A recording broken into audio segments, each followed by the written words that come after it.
Hindustan cricket board ते Pakistan cricket board के दरम्यान हुई लड़ाई, बहरीन च होया इजलास, नजम सेठी ते जे शाह एक बारी फिर होए आमने सामने।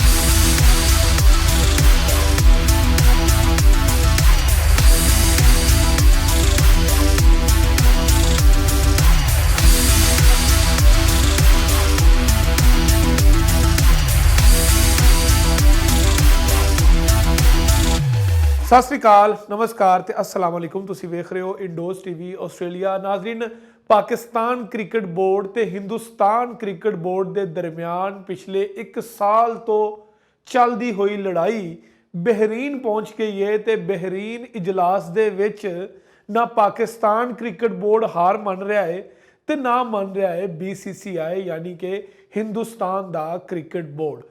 मामला कुछ इदा है कि एशिया कप 2023 की मेज़बानी जी है, होस्टिंग जी है, वो मिली सी पाकिस्तान को।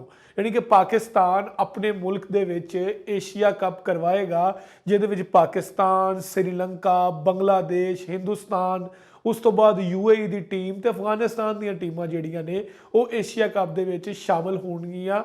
लेकिन एक बारी फिर मसला बन गया, क्योंकि पाकिस्तान क्रिकेट बोर्ड ते हिंदुस्तान क्रिकेट बोर्ड का हमेशा तो ही ये प्रॉब्लम चलता आया है कि जदों भी कोई इवेंट वो पाकिस्तान च होना होवे या हिंदुस्तान च होना होवे, दोनों बोर्ड्स के दरम्यान एक बारी ठन जाती है। तो इवें ही होया, पाकिस्तान ने जदों ये गल आखी कि एशिया कप जिहड़ा है वो पाकिस्तान दे विच होएगा, तो पाकिस्तान ने उहदियां तैयारियां ते शेड्यूल भी बनाना शुरू कर दिता।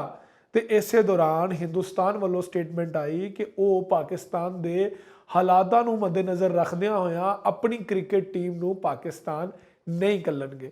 उस वेले पाकिस्तान के चेयरमैन जिहड़े सी क्रिकेट बोर्ड के वो सी रमीज़ राजा। तो रमीज़ राजा ने उदों एक वड्डा बोल दिता। उन्होंने आख्या कि जे पाकिस्तान क्रिकेट टीम नाल हिंदुस्तान एशिया कप खेडन पाकिस्तान की धरती ते नहीं आएगा, तो पाकिस्तान भी वर्ल्ड कप खेलन जिहड़ा कि अक्तूबर ते नवंबर च हिंदुस्तान च हो रहा है, उत्थे पाकिस्तान भी नहीं जाएगा। जो रमीज़ राजा साहब ने यह गल आखी, तो उस तो बाद BCCI के जिहड़े चेयरमैन हैगे ने, उस तो बाद एशियन क्रिकेट कौंसल के सदर भी ने, प्रेजिडेंट भी ने जे शाह, उन्होंने रमीज़ राजा साहब को दो टोक जवाब दिता कि जो मर्जी हो जाए, हिंदुस्तान की टीम खेडन पाकिस्तान च नहीं जाएगी। तो उस वेले रमीज़ राजा ने आख्या कि अगर हिंदुस्तान की टीम पाकिस्तान नहीं भी आती तो असीं फिर भी एशिया कप जिहड़ा है वो पाकिस्तान च ही करवावांगे, लेकिन पाकिस्तान जिहड़ा वो हिंदुस्तान खेडन नहीं जाएगा। इस मामले को नाजरीन ICC जी इंटरनेशनल क्रिकेट कौंसल है वो बिल्कुल भी नहीं वेख रही, क्योंकि ICC ने आख्या है कि यह एशियन क्रिकेट कौंसल का अंदरूनी मामला है। तो इस मामले के विच ICC जिहड़ा वो बिल्कुल भी इंटरफेयर नहीं करेगा। इस तो बाद अगर वेख्या जाए तो बहरीन च होने वाला इजलास जिहड़ा सी वो आखिरी इजलास सी। इहदे विच फैसला हो जाना सी कि पाकिस्तान को मेज़बानी मिलनी है या नहीं मिलनी। तो यह इजलास जिहड़ा है कल बहरीन च होया। तो ये पाकिस्तान क्रिकेट बोर्ड के चेयरमैन नजम सेठी शामिल सी, उस तो इलावा बांग्लादेश के कुछ हकाम, श्रीलंका के भी कुछ मैनेजमेंट के लोग, तो उस तो बाद जे शाह जिहड़े ने BCCI के चेयरमैन, उस तो इलावा एशियन क्रिकेट कौंसल के प्रेजिडेंट सी, उन्होंने दोनों के दरम्यान यानी कि नजम सेठी तो जे शाह के दरम्यान तलख कलामी हुई। तो गल जिहड़ी है वो वधदे वधदे इत्थों तक आ गई कि इजलास को बगैर कोई फैसला सुनाए खत्म कर दिता। तो आख्या गया कि किसी होर दिन इजलास रखा जाएगा, तो उस इजलास के विच ये तय होएगा कि एशिया कप जिहड़ा वो कित्थे होना है। एक साइड पर जे शाह साहब कह रहे हैं कि पाकिस्तान जिहड़ा है वो अगर मेज़बानी करेगा तो हिंदुस्तान नहीं जाएगा, तो दूसरी तरफ जे शाह साहब जिहड़े ने वो ये भी कह रहे हैं कि पाकिस्तान तो मेज़बानी चुक के असी UAE नूं दे देंगे, यानी कि उस सरजमीन पर फिर एशिया कप करावांगे जिथे 2022 च पहले भी होया सी, जिहदा फाते जिहड़े सी वो श्रीलंका रही सी, तो उन्होंने पाकिस्तान को फाइनल च हराया सी।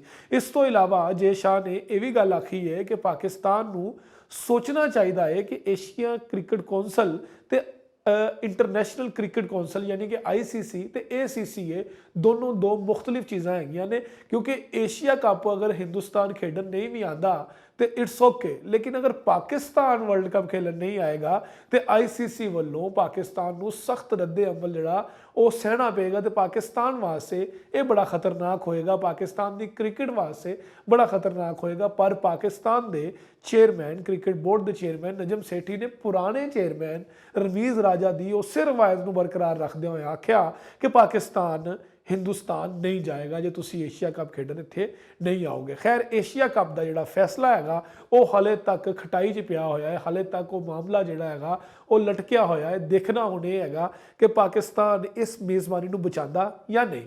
ਅਗਰ ਪਾਕਿਸਤਾਨ ਇਸ ਮੇਜ਼ਬਾਨੀ ਨੂੰ ਬਚਾਉਂਦਾ ਹੈ ਤੇ ਹਿੰਦੁਸਤਾਨ ਖੇਡਣ ਏਸ਼ੀਆ ਕੱਪ ਨਹੀਂ ਆਏਗਾ। ਅਗਰ ਪਾਕਿਸਤਾਨ ਦੇ ਹੱਥੋਂ ਏਸ਼ੀਆ ਕੱਪ ਦੀ ਮੇਜ਼ਬਾਨੀ ਜਾਂਦੀ ਹੈ ਤੇ ਫਿਰ ਸੋਚਣਾ ਇਹ ਹੋਏਗਾ ਕਿ ਪਾਕਿਸਤਾਨ ਅਕਤੂਬਰ ਨਵੰਬਰ 'ਚ ਹੋਣ ਵਾਲੇ ਵਰਲਡ ਕੱਪ 'ਚ ਜਾਏਗਾ ਜਾਂ ਨਹੀਂ।